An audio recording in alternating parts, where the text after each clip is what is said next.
Bonjour à toutes et à tous et bienvenue dans ce webinaire d'ouverture de la saison thématique Petite Ville de demain, favoriser l'engagement citoyen dans la mise en œuvre des projets. Je suis Dominique Concile, la directrice des programmes Action Cœur de Ville et Petite Ville de demain au sein de l'Agence nationale de la cohésion des territoires. Et donc, pour ouvrir cette saison thématique, aujourd'hui, nous allons entendre un message de Madame Dominique Faure, ministre déléguée en charge des collectivités territoriales et de la ruralité. Mesdames et messieurs les élus des communes PVD, des communes Petites Villes de demain. Mesdames et messieurs, je suis très heureuse d'ouvrir avec vous cette deuxième saison thématique du club Petites Villes de demain, favoriser l'engagement citoyen dans la mise en œuvre des projets. J'étais en présentiel l'année dernière, je m'en souviens et je regrette de ne pas pouvoir être parmi vous. Depuis le lancement de Petites Villes de demain en 2020, le club PVD est un des 3 piliers du programme. Le partage des bonnes pratiques, les témoignages des élus et des chefs de projet PVD, l'inspiration et la mise en réseau qu'il favorise sont une réelle force pour mettre en œuvre et pour concrétiser les actions que vous imaginez. Nous avons fait le constat que vous êtes nombreux à vouloir renforcer l'engagement de vos concitoyens et de vos administrés dans vos différents projets. Rien de surprenant.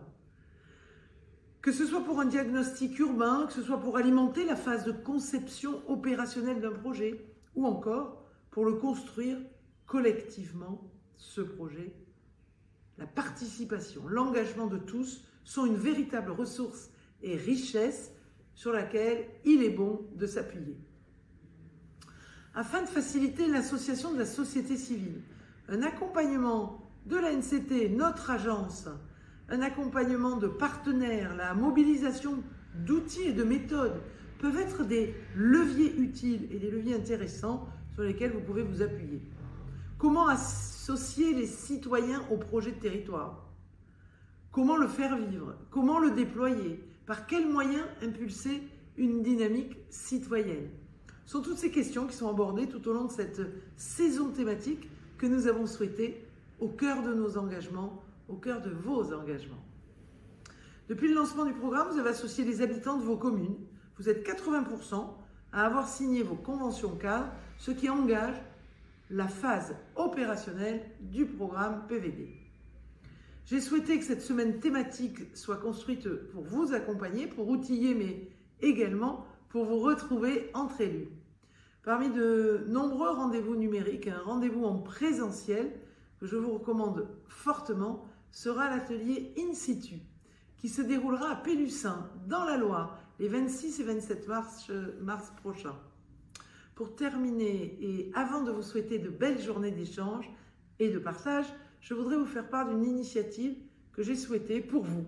En ce sens, j'ai lancé la semaine dernière l'heure civique territoriale, en renfort de l'action publique, au service de ce choc civique que j'ai appelé de mes voeux plusieurs fois en cette fin d'année. C'est une plateforme qui permet aux citoyens de s'engager 1 heure par semaine, 1 heure par mois, au service de sa commune. J'invite tous les Français à passer à l'heure civique. C'est utile, c'est un engagement citoyen, c'est un engagement civique. Ça fonctionne dans déjà beaucoup de territoires. Mesdames et messieurs les élus, pour conclure, je tiens encore à saluer votre implication au quotidien, votre capacité à faire, votre capacité à inventer, toujours au service de vos administrés. Votre force d'engagement, je la constate à chacun de mes déplacements sur l'ensemble du territoire. Cette saison thématique a été construite par la NCT dans le cadre du club PVD, avec l'appui, je vous le disais en introduction, de ses partenaires. Et je veux quand même les remercier ici. D'abord l'ANA, l'Agence nationale de l'habitat, le CEREMA, l'Association des petites villes de France, la Banque des territoires et puis POPSU Territoire. Ce sont les partenaires de PVD que je voulais chaleureusement remercier. Le programme Petite Ville de demain est là. Les partenaires du programme sont pleinement mobilisés. L'État est à vos côtés, aux côtés des collectivités, pour vous accompagner. Je vous laisse dans les mains des équipes de la NCT, représentées par la direction de programme Petite Ville de demain. Puis je vous souhaite à toutes et à tous une très belle saison thématique. Je suis avec vous par la pensée et je lirai le compte-rendu de vos échanges. Merci, à bientôt. Bonjour à tous, je voulais vous saluer. Donc, je suis Éric Etienne, préfet, directeur général de l'agence, directeur général délégué de l'agence de la cohésion des territoires, en charge justement de territoire et ruralité. Alors, le programme Petite Ville de demain fait partie finalement d'un écosystème en faveur de la ruralité et pas seulement, j'allais dire, en faveur finalement de notre cohésion nationale avec les métropoles, les villes moyennes, les petites villes de demain et maintenant les villages d'avenir.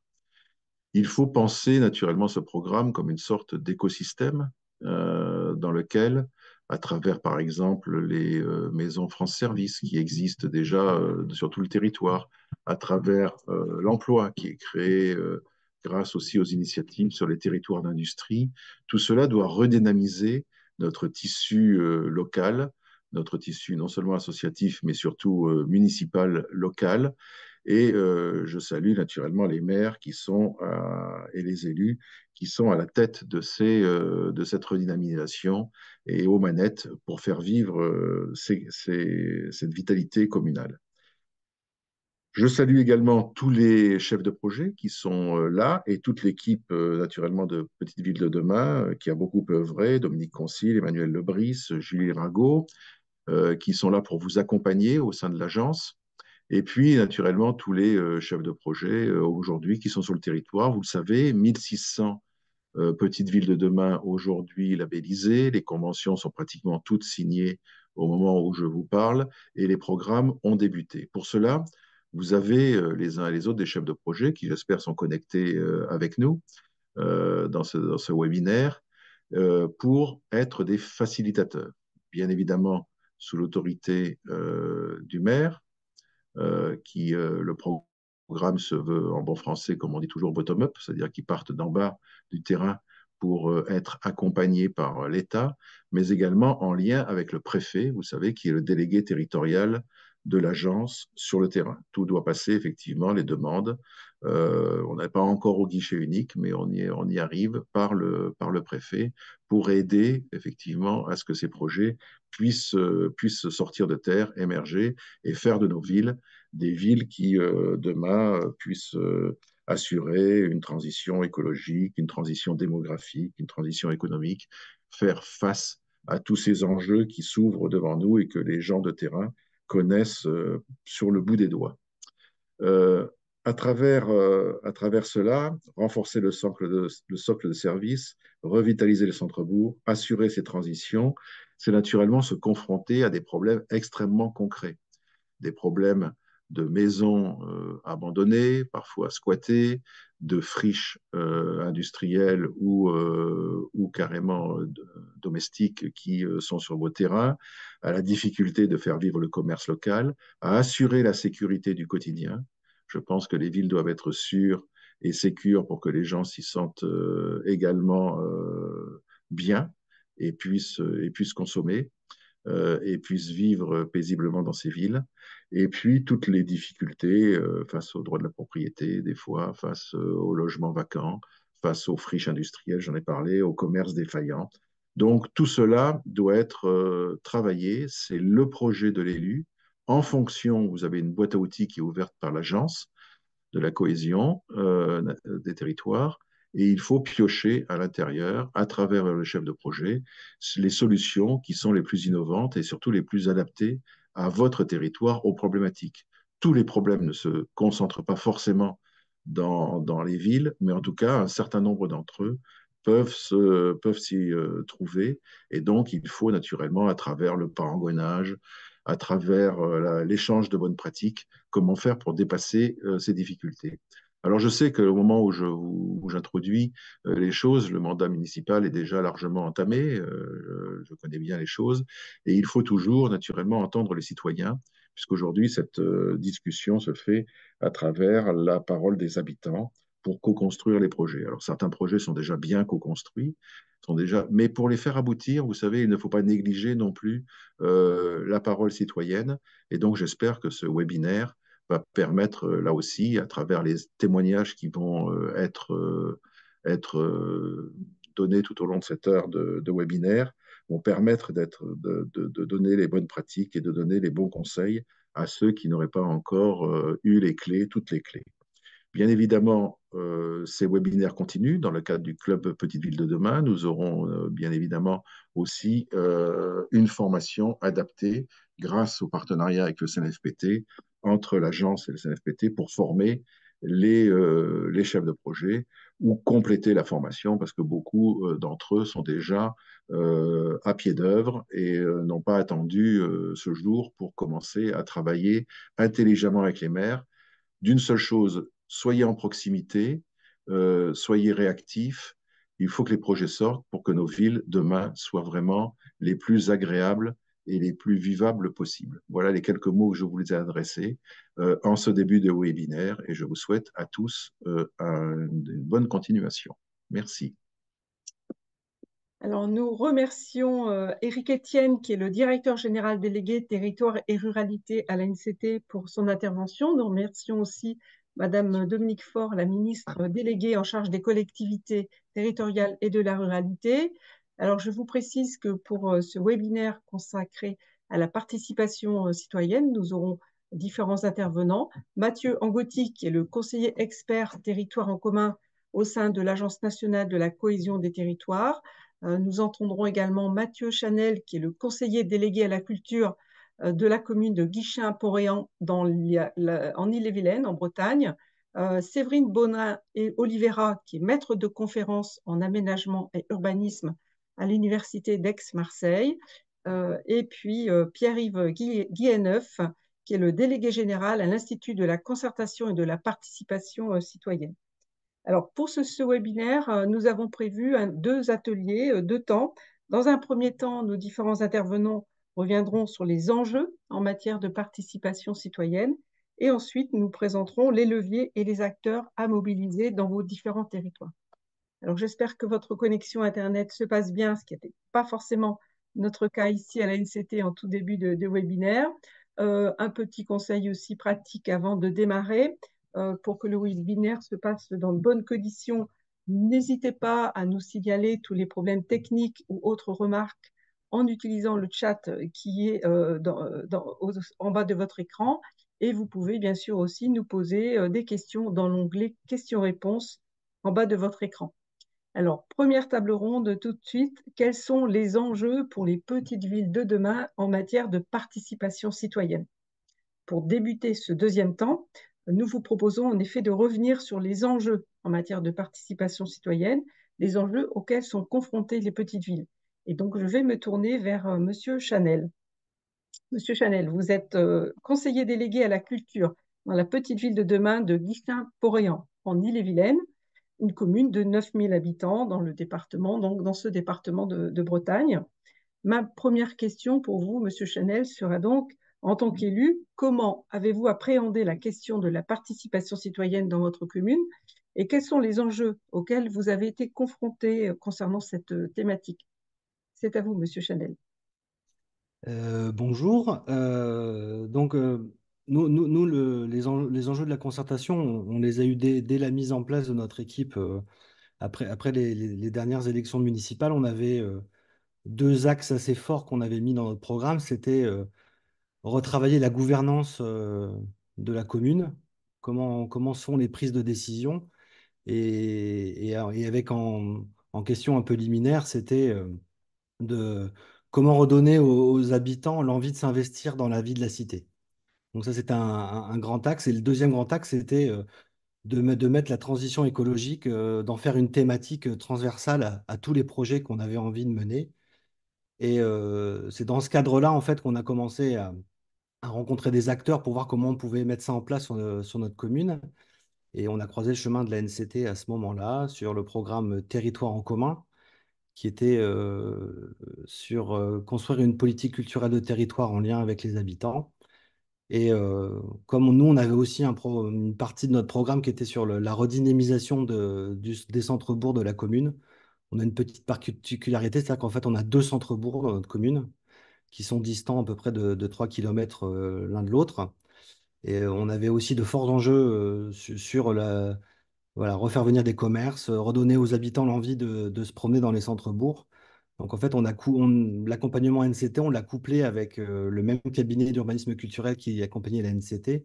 On l'a couplé sur vraiment un travail sur la redynamisation du centre-bourg en se servant de la culture comme vecteur d'échange et de dialogue avec les habitants.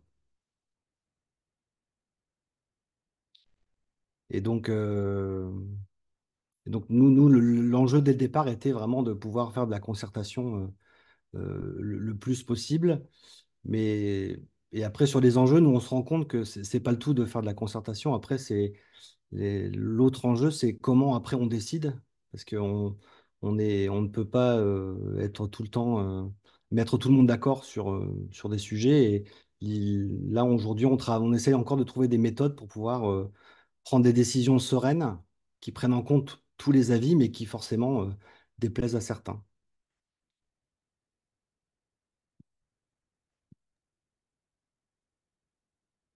Merci beaucoup, Monsieur Chanel. Je pense que vous avez très très bien posé les enjeux de cette question de la participation citoyenne. Comment prendre des décisions de manière sereine en tenant compte de l'avis de la population, en sachant qu'on ne peut pas forcément mettre tout le monde d'accord sur ces sujets de politique publique et d'aménagement du territoire. Je vais maintenant me tourner vers Monsieur Mathieu Angotti. Mathieu, vous êtes conseiller expert au sein du programme Territoire en commun au sein de l'Agence nationale de la cohésion des territoires. Ce programme de l'agence propose en effet une offre de services pour les collectivités qui souhaitent favoriser l'engagement et la participation citoyenne sur leur territoire. Vous avez l'expérience de ce qui a pu être fait déjà dans d'autres collectivités. Pouvez-vous nous éclairer concernant le sens que peut avoir pour des petites villes le développement de l'engagement citoyen et à quelles conditions, selon vous, cet engagement citoyen peut-il être mis en place dans les petites villes? Bonjour à toutes et à tous. Merci Edwin. Alors effectivement, l'expérience de territoire en commun, bah, par exemple avec Mathieu Aguichin et dans 11 autres collectivités, et puis de territoire d'engagement qui est un accompagnement là aussi sur le long cours en fait avec des collectivités qui veulent développer la participation, la coopération avec les habitants. On est amené au bout de 3 4 ans à faire des constats partagés de manière assez pragmatique avec les uns et les autres. Je sais que là, il y a qui écoute le webinaire Christophe, par exemple, dans les Landes ou Pauline à Pélussin, et je sais que c'est des choses qu'on partage. C'est pas évident, en fait, de développer cette participation, cet engagement. Pierre-Yves y reviendra aussi tout à l'heure pour des raisons qui peuvent valoir du côté d'ailleurs des habitants comme des élus ou des agents. En termes de sens, ce qu'on peut dire de manière peut-être commencer par l'évidence, ce qui a du sens d'abord pour les élus et puis pour les agents, c'est que la participation, ça nourrit la démocratie. C'est-à-dire qu'on fait tous le constat, y compris à l'échelle désormais municipale, qu'il y a une distance qui peut se créer entre les habitants et les institutions.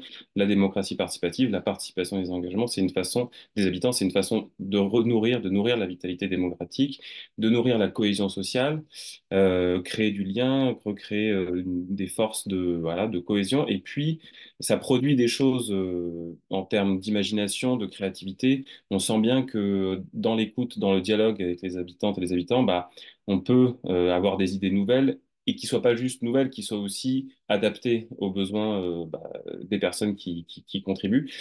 Donc il y a quelque chose d'assez évident dans ce que ça peut avoir de positif dans le fait de nourrir la citoyenneté, la cohésion sociale et puis dire les politiques qui sont menées à l'échelle locale. Il y a un sens qui est plus, on va dire, peut-être plus en creux, plus pragmatique, et qui se dessine aujourd'hui, qui est que il y a un certain nombre de collectivités qui font le choix qu'elles ont plus vraiment, qui font le constat qu'elles ont plus vraiment le choix.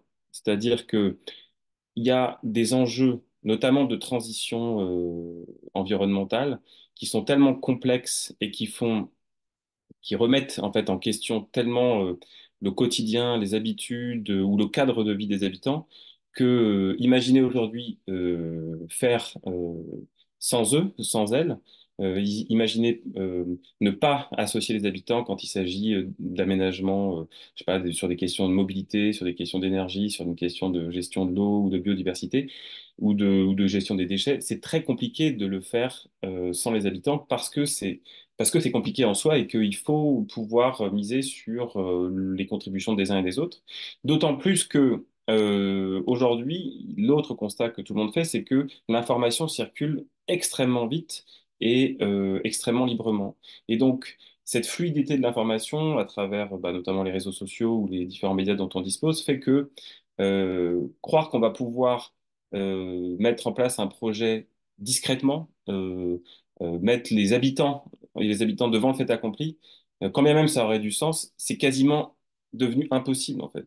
Tant l'information circule vite, avant même qu'on ait pu l'imaginer. D'ailleurs, on en parlait avec Mathieu il n'y a pas si longtemps à Guichin, il y a quelque chose de cet ordre-là qui s'est produit. Voilà, une information qui a circulé plus vite que la musique sur un projet qui n'était même pas du tout en place, je crois, sur une histoire d'énergie. Peut-être t'en diras un mot, Mathieu. Donc voilà, c'est quasiment impossible en fait de faire sans, ne serait-ce que parce que l'information circule.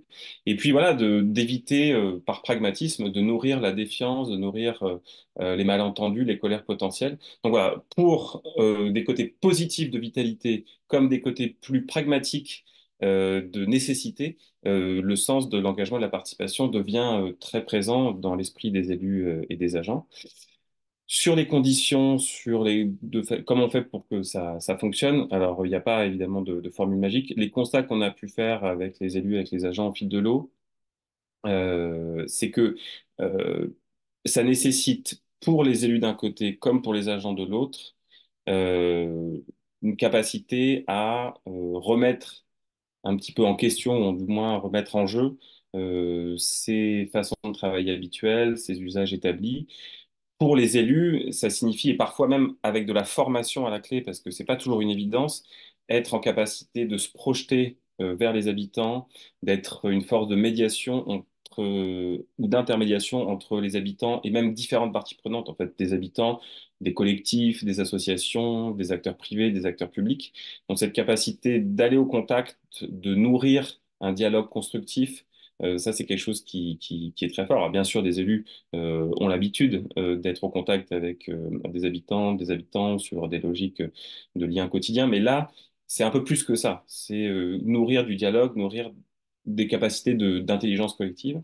Et puis, il y a aussi du côté des élus de donner une place dans les processus de décision. Et ça, c'est pas simple non plus. Ça aussi, c'est quelque chose qui se construit au fil de l'eau. Comment on fait pour garder ces prérogatives d'élus tout en donnant une place à des personnes qui sont bah, voilà, les citoyennes et les citoyens. Ça suppose là aussi de la méthode pour être très clair sur le déroulé des projets, la transparence dans ces processus de décision, être très clair sur les marges de manœuvre qu'ont les uns et les autres. Donc ça fait bouger. Et puis du côté des agents, là aussi ça fait bouger parce que, et souvent d'ailleurs, les premières réactions des agentes et des agents, c'est de dire, waouh, ça va faire du boulot en plus. Et de fait, ça fait du boulot en plus d'intégrer des habitantes et des habitants.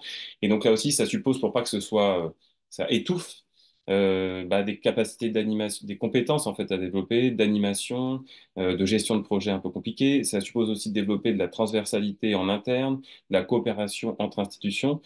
Et c'est vrai qu'il y a une espèce de barre à franchir où il y a de l'énergie à mettre, des ressources, des compétences à développer pour qu'ensuite les choses deviennent plus naturelles, plus fluides, ça s'inscrive en fait dans la culture de la collectivité. Et puis je terminerai en disant que pour y arriver, le constat qu'on a fait aussi là au fil des années, c'est que ça suppose, pour que il y ait cette mise en mouvement de la collectivité, que le binôme constitué d'un côté par le ou la maire ou le ou la présidente de communauté de communes, par exemple, euh, et la personne qui occupe les fonctions de DGS, ce binôme-là, maire, présidente, président et DGS, soit très impliqué, hein. Parce que ce sont les sources de légitimité de ces changements de pratiques, de méthodes, de ces façons de s'ouvrir, d'intégrer les habitants. Et donc, partout où on a vu que les choses fonctionnaient, il y avait un moment, et même tout le temps en fait, de la part de la tête de l'exécutif et de la tête de l'administration, quelque chose de l'ordre de l'engagement, de la visibilité, de la visibilisation aussi, et d'être elles-mêmes ou eux-mêmes vraiment partie prenante de ces démarches de participation. Et puis évidemment derrière que les élus et les directions et les agents suivent. Mais cette impulsion donnée au plus haut niveau, c'est quelque chose qui nous a souvent frappé. Voilà, je m'arrête là parce qu'il y aurait beaucoup de choses à dire et puis je sais que d'autres personnes vont en parler après moi. C'était pour faire un tout petit tour d'horizon de ces questions de sens et de conditions.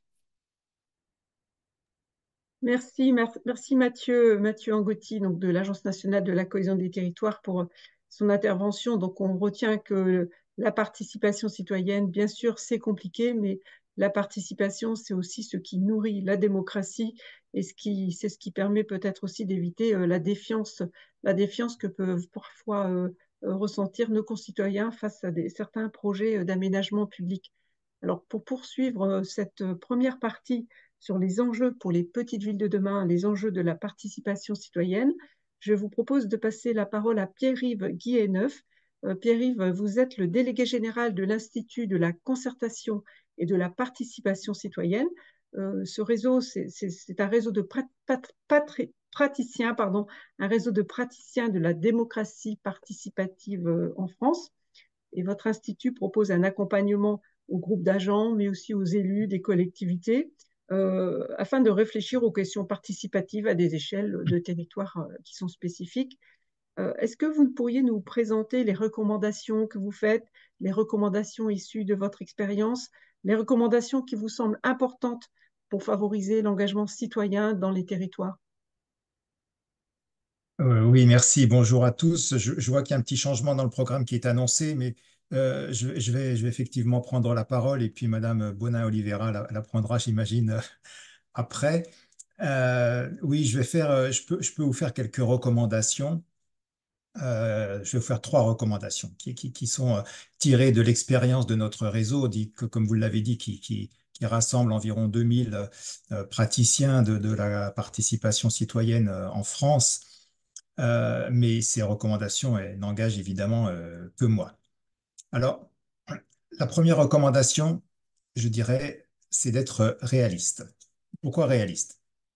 Parce que dans le contexte actuel que nous connaissons, qui est un contexte de défiance des citoyens envers les institutions en général, il n'est pas toujours facile de mobiliser les citoyens. On sait que les citoyens sont très favorables à l'idée de participer. Mais ce qu'ils craignent en premier, et dans leur grande majorité, c'est la première crainte qu'ils expriment, c'est d'être instrumentalisés. C'est-à-dire que les dispositifs participatifs servent en fait à cautionner des décisions déjà prises. Ce sont les sondages qui nous le montrent, hein. J'en ai fait état dans la revue Démocratie que nous publions avec d'autres partenaires et notamment la NCT et qui va être, je crois, mentionné dans le chat si ce n'est pas déjà fait, dans un dossier que nous avons publié en 2023 et qui s'intitule Les citoyens veulent-ils vraiment participer? Donc oui, pourquoi nous avons intitulé ce dossier ainsi? Parce qu'on se rend compte que dans les faits, la participation concerne dans la réalité un cercle assez restreint de citoyens et de citoyennes. Au moins quand on fait un appel comme ça assez général à la participation. Donc, ces convaincus de la participation citoyenne que l'on retrouve dans toutes les communes, ils ont un profil sociologique connu. Ils sont plus âgés que la moyenne, ils ont un niveau d'éducation plus élevé, ils sont mieux insérés dans la vie locale et ils sont majoritairement masculins. Alors, dépasser ce cercle des convaincus, ce n'est pas toujours facile. Vous me direz, il y a le tirage au sort. On en parle beaucoup depuis quelque temps. Alors, le tirage au sort, ça peut être une solution, mais il peut aussi avoir des inconvénients. Par exemple, il peut exclure ce premier cercle, hein, des citoyens très actifs, ce qui n'est pas forcément une bonne idée. C'est à réfléchir. Donc, on peut vouloir, par exemple, dépasser ce cercle sans exclure pour autant ceux qui veulent s'engager. Donc, tout ça requiert, vous voyez bien, une réflexion sur les méthodes de mobilisation qui ne peut pas relever de l'improvisation. Donc, ma première recommandation, c'est celle-ci, être réaliste sur la mobilisation des citoyens. Ce n'est pas facile et ça mérite un peu de réflexion. Être réaliste, donc, mais je n'ai pas dit être pessimiste, hein, parce que ma seconde recommandation, c'est la suivante. Alors, la seconde recommandation, c'est d'être optimiste. Et on a plusieurs raisons d'être optimiste en matière de participation citoyenne. Je vais vous en citer deux. La première, c'est que d'une part, si les citoyens se méfient des institutions depuis longtemps, ça ne signifie pas qu'ils cessent de s'engager dans la vie locale. L'engagement se maintient. Ça aussi, ce sont les sondages qui nous le montrent, et les observatoires, par exemple, de la vie associative, etc. L'engagement se maintient, notamment chez les jeunes. Même si les formes de l'engagement se renouvellent, il y a toujours un désir de s'engager pour la cause publique.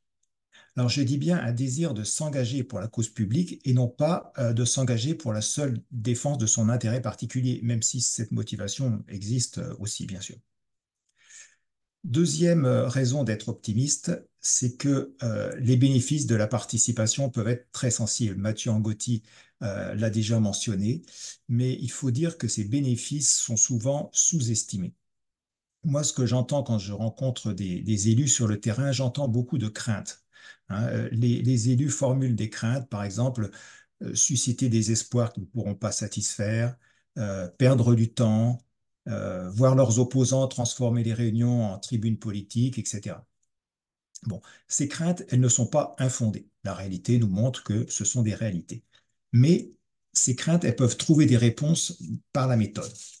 Alors, je ne vais pas détailler ces méthodes ici parce qu'on aura l'occasion d'y revenir dans cette série de webinaires, mais je dirais de façon globale que ce qui est important en matière de participation, c'est d'embarquer les citoyens dans des processus de travail, pas seulement d'organiser ponctuellement des réunions publiques, par exemple. Il faut réfléchir à des processus de travail où on va mobiliser de l'information, les mettre en situation de produire des recommandations, etc. Quand on réussit cela, quand ça fonctionne bien, beaucoup d'élus constatent des effets auxquels ils ne s'attendaient pas. Ils disent souvent avoir été surpris par la qualité du travail réalisé avec les citoyens, par les liens que cela crée avec les institutions, par la richesse des idées formulées, etc., etc. En conclusion, je dirais de cette deuxième recommandation, c'est que lorsqu'ils sont engagés dans des processus de travail efficaces, eh bien, les citoyens, ils se montrent soucieux de l'intérêt général, créatifs, compréhensifs aussi envers les élus des difficultés de l'action publique. Ils se font les relais des décisions qui sont prises, etc.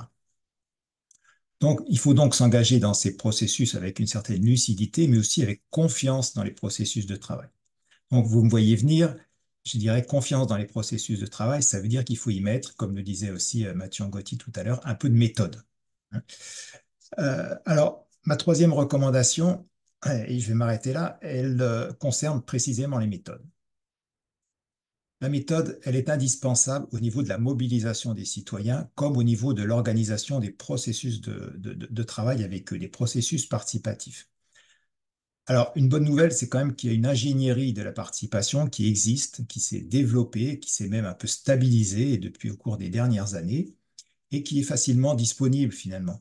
Elle s'est constituée à partir de l'expérience recueillie sur le terrain, des travaux de recherche, etc. Donc on peut trouver assez facilement des occasions d'échange dans des réseaux associatifs comme le nôtre, par exemple, qui mettent aussi à disposition de la documentation. On peut trouver du conseil plus personnalisé, c'est-à-dire de la prestation chez les consultants. Alors évidemment, ça a un coût, et je sais que pour les petites collectivités, c'est souvent un problème, mais on trouve aussi de l'ingénierie et du conseil dans des intercommunalités, dans des départements, dans certaines agences publiques. Il y a des gens qui ont vraiment de l'expérience, qui ont voilà, des capacités et qui sont en mesure d'aider. Et évidemment, on trouve aussi des ressources au sein de l'ANCT qui a mis en place des programmes pour cela. Donc, je dirais, en conclusion, attention en matière de méthode à ne pas se précipiter, je dirais, vers des démarches toutes faites, des démarches à la mode, il y en a, comme partout ailleurs. Mais je pense que ce qui est important, c'est de mobiliser ces méthodes et d'en rester maître, de ne pas se laisser déposséder par des gens qui voudraient vous proposer des méthodes particulières en vous disant qu'elles sont passe-partout et que ça marche à tous les coups. Il faut que les élus et les agents restent maîtres de la définition de leurs objectifs. Qu'est-ce qu'ils veulent pour leur commune? Qu'est-ce qu'ils attendent de la participation citoyenne? Qu'est-ce qu'ils sont prêts à faire? Qu'ils restent au maître également des publics qu'ils visent, hein. C'est quand même à eux de les définir en lien éventuellement avec d'autres habitants si c'est utile, mais définir un peu des publics et en fonction de ça, des objectifs et des publics, eh bien, de définir des méthodes qui vont paraître les plus appropriées pour lancer des processus de participation qui vont être efficaces. Voilà en gros ce que je voulais partager aujourd'hui et je vous remercie de votre attention. Alors, merci Pierre-Yves Guilhéneuf, délégué général de l'Institut de la concertation et de la participation citoyenne. Nous retenons de vos propos très clairs qu'il faut être réaliste, être résolument optimiste pour lancer ce type de démarche, se faire aider, mais tout en restant maître de la méthode et sans se faire déposséder. Alors, nous clôturons avec vos propos le premier temps de ce webinaire qui était consacré aux enjeux pour les petites villes de demain de la participation citoyenne. Et je vous propose désormais de passer au deuxième temps de ce webinaire. Et c'est un deuxième temps où nous allons évoquer les acteurs et les leviers qui peuvent être mobilisés pour agir en matière de participation citoyenne. Et pour aborder ce deuxième temps, je vais repasser la parole à Monsieur Mathieu Chanel, qui est le conseiller délégué de la commune de Guichen-Poréan en Ille-et-Vilaine. Alors, Monsieur Chanel, vous avez dans votre commune porté plusieurs projets qui associent les citoyens. Vous avez notamment participé au premier projet partagé qui concernait la culture, notamment avec le programme Territoire d'engagement de l'ANCT.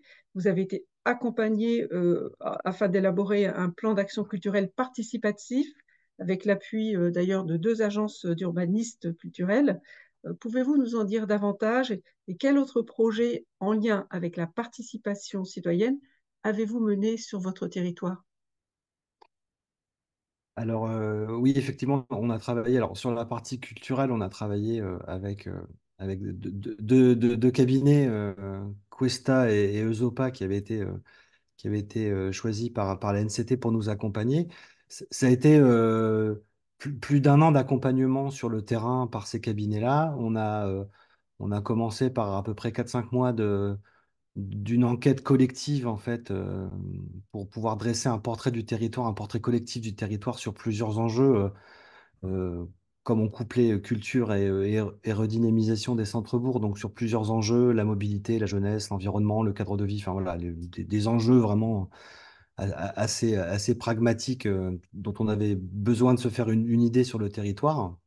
Et suite à cette enquête collective a abouti à, à un espèce de rendu qu'on a mis sous forme d'exposition avec comment dire, on a présenté les attentes et les envies des habitants sur différentes. Donc, on a relié les thématiques. Il y avait 4 grandes thématiques. Il y avait prendre soin, habiter et grandir dans la commune, participer, justement, prendre part à la vie de la commune et se relier les uns avec les autres et se relier aussi, se relier en termes de transport et de mobilité.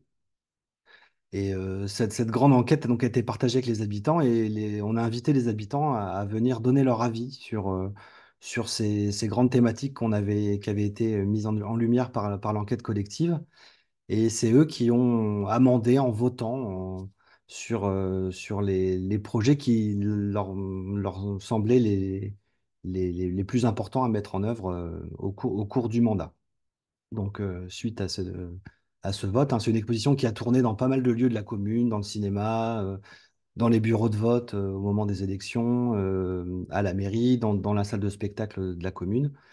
Et puis, suite à ça, il y a une espèce de feuille de route qui s'en est suivie. Et cette feuille de route, en fait, on a commencé à l'appliquer en faisant d'une part des ateliers avec des acteurs locaux, soit des acteurs économiques, des acteurs culturels, voilà, des ateliers thématiques sur notamment sur la culture, par exemple, c'était des ateliers thématiques avec les acteurs culturels locaux.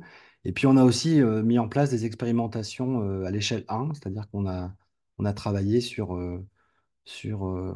en fonction des grands axes qui avaient été déterminés, sur des actions concrètes mises en place en faisant des expérimentations vraiment in situ.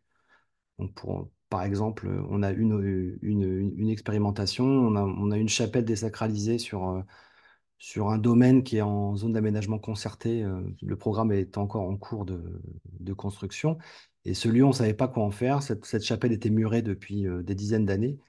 Et donc, on a travaillé avec les habitants. Premièrement, déjà, on l'a ouvert, on a démuré la chapelle et on l'a fait visiter pendant les journées du patrimoine l'an dernier. Et puis, on a invité les habitants à se positionner, à donner leur avis sur qu'est-ce qu'ils voulaient faire de ce lieu. Et puis, pas mal de gens sont venus, sont intervenus et nous ont fait part en disant que bah, ce serait bien d'en faire un lieu culturel, mais on aimerait bien aussi connaître son histoire. Et donc, dans un deuxième temps, et c'est un temps qui a lieu en ce moment, on fait une résidence littéraire avec une autrice qui, elle, a en charge de recueillir la parole autour de ce lieu et autour de son histoire. Et enfin, c'est une résidence qui est assez hallucinante en termes de résultats, parce qu'en fait, on voit que la parole se libère, qu'il y a beaucoup d'anciens qui viennent et qui pour eux, ce lieu est un lieu vraiment très, très intime. Et donc, ils se confient sur leur jeunesse, sur leurs histoires, sur l'histoire du lieu, mais aussi les histoires personnelles qui s'entrecroisent dans l'histoire de ce lieu. Enfin, c'est assez bluffant la matière qu'on récolte à l'issue enfin, en ce moment sur cette résidence-là. Et l'idée, c'est d'après de construire un récit autour de ce lieu pour voir quel sens on va lui donner dans les années à venir. Donc, voilà. Sur chaque item, on a eu une feuille de route. Et on est là aujourd'hui, maintenant, c'est à nous de dérouler en fait les actions une par une en fonction du timing, en fonction des budgets, bien évidemment. Mais en tout cas, ça nous a donné vraiment un guide pour pouvoir avancer sur ça, quoi. Et c'est vraiment, ça pour le coup, c'était vraiment très intéressant de donner la parole aux citoyens.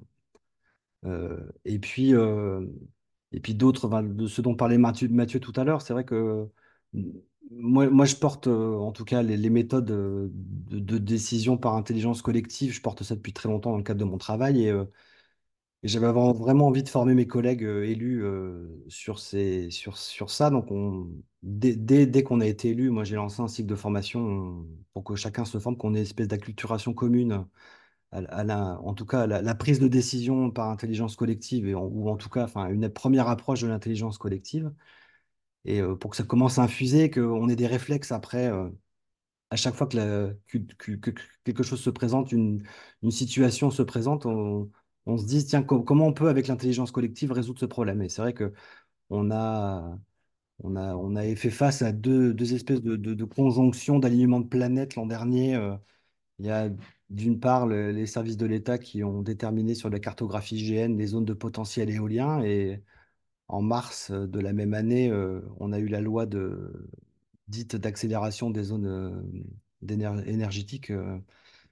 Et en fait, on devait, en un laps de temps très court, faire une concertation avec les habitants pour que la commune dépose son plan d'accélération énergétique. Donc, ça a été complexe à mettre en place parce que on avait finalement qu'un mois et demi pour mettre en place des ateliers de concertation. Donc, et on devait rendre une copie à la DDTM pour le 31 décembre. Donc, ça a été très compliqué. On n'a pas pu faire des ateliers de concertation comme on le voulait. Et donc, on a fait juste des permanences d'élus pour en échanger avec les habitants. Et là, en fait, on a eu à faire face à une grosse mobilisation d'habitants, notamment sur une des zones de potentiel éolien qui, gens qui- en Bretagne, on a un habitat très dispersé. En fait, il y a autant d'habitants qui habitent dans les bourgs hors des bourgs. Donc, en fait, quand on met des éoliennes, forcément, ça impacte quand même souvent des maisons. Et donc, ils ont été très mécontents du fait qu'on ne fasse que des permanences et pas, qu'on n'aille pas plus loin. Et donc, on a essayé de réagir assez vite. Et puis, de toute façon, en plus, l'État a repoussé le délai du 31 décembre au 31 mars. Mais en tout cas, nous, on s'est dit, on s'est servi de cette mobilisation, de cette énergie citoyenne à vouloir s'investir sur un sujet. On s'est dit, bah, comment on peut faire pour prendre cette énergie et travailler sur la question. Donc, en fait, alors au-delà du simple souci de l'éolien, qui pour moi, c'est juste l'écume des choses, enfin, je veux dire, l'enjeu, il n'est pas juste mettre une éolienne ou pas. L'enjeu, c'est aujourd'hui, c'est pour nos territoires, c'est comment assurer l'autonomie énergétique de nos territoires. Donc, on a proposé à ce collectif de citoyens qui désigne des, des- des représentants pour venir participer à une commission paritaire composée d'élus, de membres de ce collectif et puis de citoyens, de gens de la commune, des agriculteurs et des citoyens à qui on a proposé de s'investir dans ce groupe-là. Et l'idée, c'est de travailler ensemble à la rédaction d'un projet d'autonomie énergétique sur notre commune à moyen et long terme. Et la finalité de ce travail de groupe, ce sera de proposer une délibération en conseil municipal. Et ce travail se fait en deux étapes. Alors là, on est en train de finir la première étape qui était une étape d'acculturation commune parce que bah, on est tous élus en commune rurale. En tout cas, nous, on a tous des travails à côté. Donc, on n'est pas des experts dans tous les sujets. Donc, on n'y connaissait pas forcément tous. On n'était pas des experts en énergie renouvelable. Donc, en fait, on a eu une session d'acculturation qui n'est pas terminée. Et puis ensuite, une fois qu'on aura bien, on sera tous au même niveau en termes de connaissances sur le sujet, on va travailler à la rédaction de ce projet de plan d'autonomie énergétique. Et là, pour le coup, on travaillera, on essaiera, enfin, c'est pas on essaiera, on travaillera pour aboutir à une décision prise par consentement. C'est-à-dire qu'en fait, chacun des membres du groupe devra être en accord avec la proposition qu'on présentera en conseil municipal. Et donc, pour le coup, on les a inclus dans la prise de décision. Et ça, c'est assez intéressant parce que ça montre aux citoyens qui ont beaucoup, voilà, ça a été répété plusieurs fois, mais qui ont beaucoup de défiance vis-à-vis des élus, alors les élus sont des citoyens comme les autres, hein. Alors ni plus ni moins, mais on est des citoyens comme les autres. Et on est comme eux, on a des vies de famille, on est comme eux, on a des boulots à temps plein, parfois plus ou moins intenses. Et en plus, nous, une fois, deux fois, trois fois, quatre fois par semaine, voire cinq fois, parfois le week-end pendant nos vacances, bah, on se met au service de la collectivité pour travailler sur des projets. Donc ça leur fait prendre conscience aussi que les élus, c'est pas juste en fait des gens qui, autour d'un bureau, prennent des décisions hors sol, c'est qu'en fait, on travaille et qu'on essaie de réfléchir et d'avoir des réponses un peu éclairées aux enjeux de la commune. Et puis, ça leur permet aussi de montrer que voilà, on ne travaille pas pour un intérêt individuel en disant je veux pas une éolienne quand je regarde de ma fenêtre, mais par contre l'intérêt c'est on doit faire face à une transition écologique qui aujourd'hui on peut plus douter de ça. Donc on a des enjeux sur l'autonomie énergétique de nos territoires, mais travaillons ensemble à construire un projet en commun pour se construire justement un avenir en commun pour affronter les enjeux environnementaux. Et ça, Merci c'est beaucoup. assez riche, quoi. Merci beaucoup, Monsieur Chanel, pour votre témoignage très intéressant et vivant de votre vécu dans votre commune d'Ille-et-Vilaine. C'était vraiment très, très intéressant et très riche. Alors, pour terminer sur la partie acteurs et leviers qui peuvent être mobilisés en matière de participation citoyenne, je vais passer la parole à Séverine Bolin-Oliveira, qui est maître de conférence en aménagement et urbanisme à l'Université Aix-Marseille. Et Madame Bonin-Oliveira, vous avez travaillé avec la plateforme d'observation des projets et stratégies urbaines POPSU du JPEPO.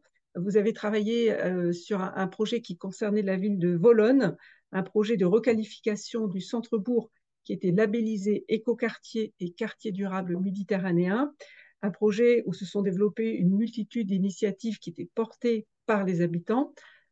Quels sont les enseignements que nous pouvons en tirer et que retenez-vous des travaux que vous avez conduits avec la commune de Volonne?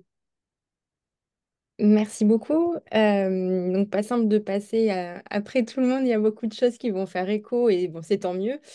Euh, et l'exemple donc de la commune de Volonne, donc c'est pas une commune PVD, mais par contre c'est une commune qui vient d'être retenue village d'avenir, qui s'inscrit quand même voilà dans les mêmes logiques finalement de travail sur la redynamisation du centre-bourg, effectivement inscrit dans la démarche écoquartier et pour lequel le pilier participation citoyenne a été fortement développé. Et ce pilier, c'est même, enfin, a dépassé finalement ce cadre de l'écoquartier, puisque la commune s'est appuyée sur cette expérience-là pour ouvrir finalement à un engagement citoyen plus poussé. Et les citoyens sont voilà, force de proposition maintenant pour des projets qui viennent proposer à la commune, qui voit comment elle peut les accompagner d'une dynamique de participation descendante. On est aujourd'hui vers un dispositif plus ascendant, donc voilà, qui essaye de faire de l'engagement citoyen vraiment un fil conducteur de la manière de conduire l'action publique. Donc, comme le temps a filé, je ne vais pas revenir. Je voulais quand même, voilà, j'aurais voulu pouvoir vous dire à quel point aussi, ouais, effectivement, il y avait un contexte porteur dans la commune pour ces dynamiques citoyennes et on retrouve des choses qui ont été dites. Donc, je vais seulement les énumérer très rapidement, mais il y a un portage politique fort de cette question-là dans la commune à la faveur d'un renouvellement municipal. Il y a un adjoint au village participatif, par exemple, qui a été nommé à l'issue de ce changement d'équipe pour vraiment placer la participation au cœur. Le projet redynamisation centre-bourg labellisé écoquartier a été vraiment le terreau de la mise en place des dispositifs participatifs à la fois très classiques d'information, consultation, concertation, mais qui a vraiment poussé aussi sur certaines parties du projet à la co-construction, voire à la co-gestion de certains éléments, que ce soit les jardins partagés, une centrale photovoltaïque citoyenne, euh, donc le troisième élément de terreau, et puis j'en arrêterai là pour le contexte, mais c'est quand même important pour comprendre la suite, c'est de se dire que le développement durable et la transition qui est au cœur du projet de redynamisation constitue aussi un terreau favorable à la participation citoyenne. C'est un enjeu fédérateur et sur lequel les citoyens se retrouvent pour s'impliquer finalement voilà, dans l'évolution de nos modes de vie et de la prise en compte de l'environnement notamment. Donc ça a rencontré un noyau de citoyens actifs, hein, finalement, voilà, le cercle des convaincus qui était évoqué tout à l'heure, qui a emboîté le pas de la collectivité, donc dans cette dynamique, voilà, à la fois descendante et ascendante de participation. Et pour autant, bien voilà, ce terreau soit présent et facilite la participation, c'est une commune, et c'est pour ça qu'elle s'est tournée vers le programme PopSu Territoire pour questionner un peu ses manières de faire, qui voyait finalement cette dynamique commencer à être un peu fragilisée, faire face à des obstacles. On n'a pas beaucoup parlé des difficultés, mais ça va être un peu l'occasion, parce qu'effectivement, voilà, la participation, bah, d'une part, venait un peu remettre en question l'organisation politico-technique de la collectivité, avec notamment voilà, un questionnement sur comment faire évoluer les pratiques des agents pour accompagner une volonté politique de faire participer les habitants, mais qui n'était pas forcément diffusée, on va dire, dans les manières de faire des agents qui comprennent pas pourquoi doivent aller pardon, traiter le compost des jardins partagés qui sont pas en équipement de la collectivité, par exemple. On touchait du doigt aussi une collectivité qui sait très bien travailler avec des associations, mais qui savait commencer à moins savoir travailler avec des collectifs un peu auto-organisés. Donc ça questionne l'organisation et les modes de faire de la collectivité. Et puis le deuxième frein auquel on commençait commençait à être confronté la collectivité, c'était une forme un peu de sursollicitation des citoyens actifs qui se retrouvent voilà, à la fois porteurs de projets, à la fois relais de la collectivité pour les dispositifs participatifs qu'elle met en place, et donc un peu fatigués, essoufflés, et qui cherchent des relais pour diffuser voilà, l'engagement citoyen au-delà de ce noyau dur. Et puis sur sollicitation un peu aussi de la collectivité, voilà, qui suscite l'émergence de projets, mais qui à un moment donné se trouve un peu dépassée par toutes les sollicitations qu'elle reçoit et se questionne sur la manière d'accompagner au mieux en fait ces citoyens. Donc tout ça pour dire, et j'en arrive aux trois leviers qu'on a identifiés et que je voulais là mettre en évidence, que même voilà, quand on veut faire participer et quand on a un terreau favorable, ça suffit pas forcément. Ça suppose effectivement de se structurer, qu'il y ait un cadre, qu'il y ait des méthodes. Donc voilà, je vais répéter des choses qui ont été dites, mais qu'on a vraiment bien identifiées aussi sur le terrain. Donc ce cadre, ces méthodes, ça passait donc notamment par trois éléments, donc là que je vais essayer de présenter brièvement. D'une part, effectivement, ça passe par de la définition des modes de faire ensemble. C'est pas performatif vouloir faire participer, ça demande des cadres, des méthodes de répartir les rôles de chacun, les modes d'implication de chacun. Donc voilà, au démarrage, la commune bricolait un petit peu hein, en trouvant des solutions ad hoc pour chaque projet. Puis au fur et à mesure que l'engagement citoyen bah, se renforce et devient un peu un fil conducteur de la manière de faire l'action publique, bah, ça suppose voilà, qu'il y ait un cadre beaucoup plus normé, une méthode adaptée au contexte local. À ce titre, du coup, la collectivité s'est pas mal inspirée de la méthode de Los Angeles, qui est assez connue pour la manière dont elle a travaillé à formaliser une implication citoyenne selon le principe du 50-50, qui voilà, délimite du coup les bornes de l'engagement de chacun. Et le projet Pop Suvolone a débouché du coup sur l'écriture d'un livret du village participatif qui se veut un peu un vadémécum, une boîte à outils de l'engagement citoyen pour voilà, poser les manières de travailler avec des associations, avec des collectifs, avec des groupes ad hoc qui sont montés pour un seul projet. Voilà, qui pose les démarches à engager en fait de chacun pour que le projet puisse aboutir correctement. Et puis, côté agent, sur cette définition des modes de faire ensemble, hein, il y a effectivement la nécessité d'embarquer aussi cette sphère technique de la collectivité, d'accompagner leur changement des manières de travailler, hein, et de former finalement les agents aussi à ce travail avec les citoyens, hein, et non plus, enfin voilà, de casser un peu les routines professionnelles. Le deuxième élément qui est ressorti, deuxième levier, oui, pardon, c'est l'importance pour les citoyens d'une forme de reconnaissance aussi de leur engagement. Donc, ils s'engagent voilà, volontiers et notamment en lien avec ces enjeux de transition qui sont des valeurs qu'ils partagent, mais qu'il y ait une reconnaissance de ce rôle en tant qu'acteur du projet et des effets finalement concrets auxquels il participe, qu'il y ait une mise en récit quelque part de cet engagement citoyen.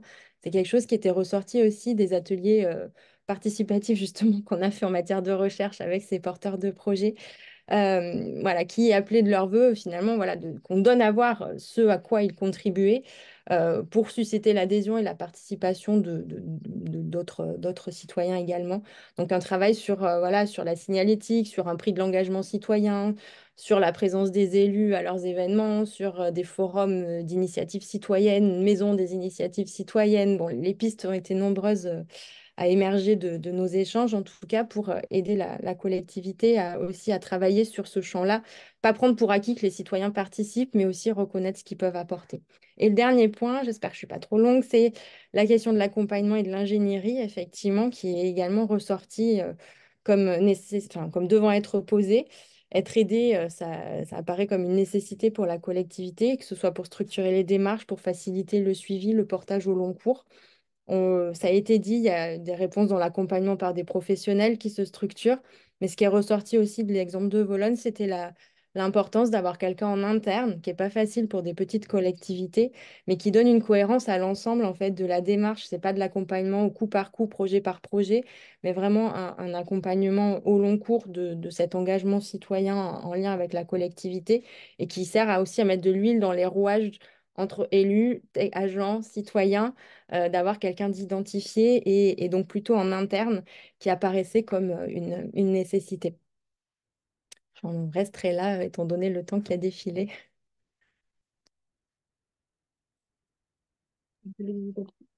Un grand merci à l'ensemble des intervenants de ce webinaire pour leurs propos précis et éclairants. Vous l'avez compris, la participation citoyenne au moment de passer à la phase opérationnelle du programme Petite Ville de demain, la participation citoyenne, c'est quelque chose de fondamental. Il existe des leviers, il existe des acteurs et notre objectif, c'est de vous aider tout simplement à vous saisir de ces leviers et à solliciter les acteurs qui peuvent vous accompagner pour mettre en œuvre cette participation citoyenne. C'est pourquoi je me réjouis vraiment de votre participation aujourd'hui à ce webinaire qui ouvre notre saison thématique. Lors de cette saison thématique, nous aurons d'autres temps de présentation de l'offre de services et des outils qui sont en lien avec la participation citoyenne. Nous aurons par exemple un temps sur la participation des jeunes dans les petites villes de demain, ou encore le sujet de la participation dans les projets d'habitat. Les conditions nécessaires aussi à la mise en œuvre de la participation citoyenne. Nous aurons l'occasion d'y revenir dans d'autres webinaires. Ce sera l'occasion à chaque fois d'entendre des témoignages de petites villes de demain dont les initiatives citoyennes et les modes de coopération peuvent vous inspirer. Et vous trouverez dans le chat de ce webinaire le lien pour vous inscrire au prochain webinaire de notre saison thématique. Alors, tout de suite, je ne peux aussi que vous encourager, chers élus, à nous rejoindre à Pélussin dans la Loire, puisque les 26 et 27 mars prochains, dans le cadre de dans le quatrième atelier in situ, nous aurons l'occasion d'échanger sur les enjeux de l'engagement citoyen dans les territoires et de découvrir des réalisations concrètes de la commune de Pélussin. Enfin, nous vous donnons également rendez-vous demain, puisque demain, le 12 mars, un nouveau webinaire vous est proposé, un webinaire Les clés pour agir sur le sujet comment développer l'engagement citoyen dans ma petite ville de demain. Et vous retrouverez le témoignage du maire de Vaucouleurs dans la Meuse lors de ce webinaire demain, ainsi qu'une présentation de l'offre de services qui est portée par l'ANCT et la DGALN. Je vous remercie de votre attention, je vous souhaite une bonne fin d'après-midi et à très bientôt pour nos prochains rendez-vous de la saison thématique.